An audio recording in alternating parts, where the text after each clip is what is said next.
الباحلي رضي الله عنه قال سمعت رسول الله صلى الله عليه পর্যায়ে আমাদের সামনে হাদিস নিয়ে আসছে আমাদের অত্র মাদ্রাসার তৃতীয় শ্রেণীর ছাত্র মোহাম্মদ আলিফ হুসাইন।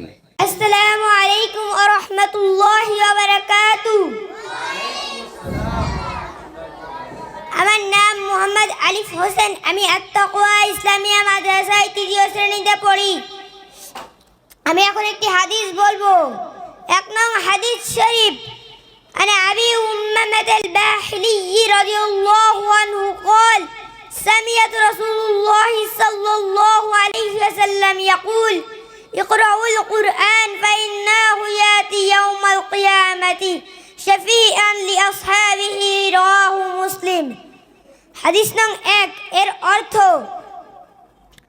আবু উমামা আল বাহলি রাদিয়াল্লাহু আনহু হতে বর্ণিত, তিনি বলেন, তোমরা কোরআন পড়ো, কেননা কোরআন কিয়ামতের দিন তার পাঠকের সুপারিশকারী হিসাবে আসবে। আসসালামু আলাইকুম ওয়া রাহমাতুল্লাহি ওয়া বারাকাতুহু।